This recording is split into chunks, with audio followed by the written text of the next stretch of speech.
sort of like a post-apocalyptic condition, you know?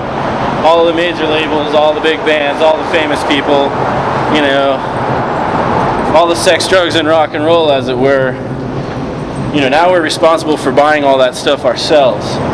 You know, whereas before we could rely on these completely ridiculous one-sided record label deals to get us whatever we wanted, and ultimately leave us bankrupt in the end. Well, see, now we're starting bankrupt.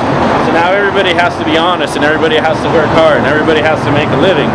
The music industry is struggling right now monetarily, and that trickles all the way down to local bands. The major labels are being very selective on who they sign. It used to be sign a bunch of bands, throw them against the wall, 3-stick, that's great, we'll still make money. Now they're very selective on who they sign, and whoever they do sign has got to have their shit totally together because there are no more developmental deals. The bottom line is this: record companies have historically made their money selling records.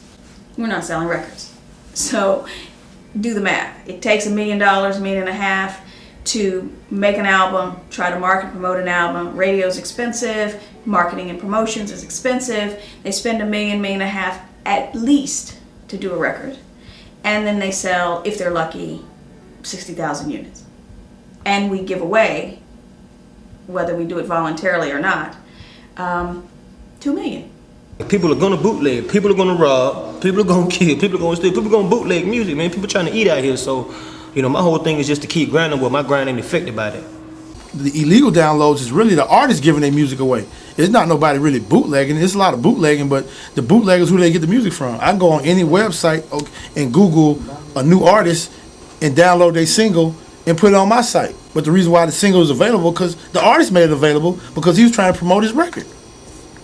So now that you've promoted your record and now your record became big and the record company gives you a deal, now the problem is who's gonna buy the record because everybody already got it.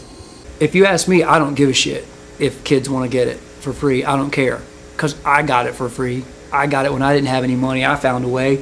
The internet has been a great gift because it's enabled people to pay attention from all over the world at a faster rate. It's created an opportunity for independent artists and artists that don't have the big machine behind them or the big budget to actually still get heard, because now they can create it and put it out for little to no overhead.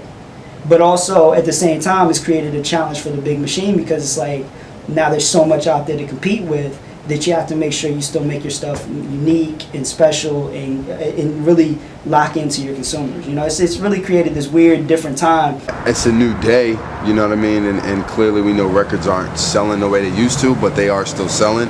And I remember early on, when Lyor Cohen came to visit T.I. I think T.I. was T.I. was in the middle of trap music and urban legend. And he said, we are no longer in the record selling business, we are in the content business. Right now, as far as the majors are going to keep shrinking into each other. That's what I see right now.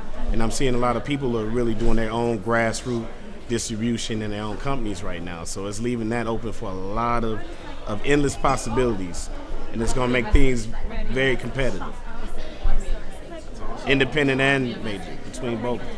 The industry saw it coming, you know, and those who were smart made changes, and, you know, those who are not are still trying to play keep up. The record industry's crumbling. Like, those big labels don't really care about bands, and we can make more of ourselves doing it ourselves. And we'd be afraid of than relying on someone else to do it, because they're not going to care about it like we do. They're either going to shelve it or try to make us something we're not. Traditional music industry's just been like thrown out the window, and it's just kind of no one really knows what to do now, which is fine for us. Like, works great in our favor.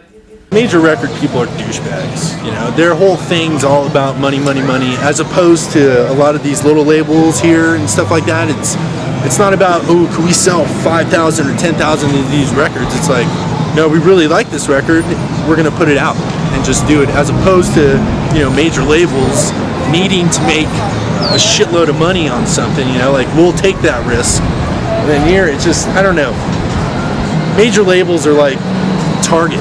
You know, it's a bunch of generic bullshit, as opposed to going to someplace like Bill Holman where you want to get designer pants. I guess we would be like the designer pants label and major record labels would be like Walmart or something, just pushing a bunch of bullshit out there. The underground movement of like independent DIY artists is the best it's ever been. I mean, the playing field is completely level now. The only reason an artist needs a major record company is marketing promotions. That's where we can't compete. We can record an amazing album in your kitchen. You can promote it worldwide on the internet. You can get it, if you can break into internet radio, you can have global distribution at radio, but you cannot compete at mainstream radio because of the politics and because of the money, and then just the money that it costs to truly promote. The computer's done the same thing for music that the word processor did for the novel, which is it makes it easy to cut and paste. But if your story isn't very good, or you're not a very good writer, it's not going to be very good. You'll just be able to do it faster and cheaper. The CD is like, it's literally a horse and buggy. And the internet, albeit I don't find it to be our savior, but it is the automobile. It's faster, it's easier, it's cheaper, you don't have to maintain stuff, you don't have to clean up behind it. So we have this transmission medium that's incredible. It's just nobody knows how to do it. Well, now we got all these horse and buggy makers, they're record labels, and that continue to try to sue people or pontificate on how to make sales in big box retail, which means absolutely nothing. As far as someone's opinion that it's hurt major labels, I'm okay with that. I think it has opened the door for a lot of aspiring artists to navigate and figure out how they can create and distribute their music on mass levels.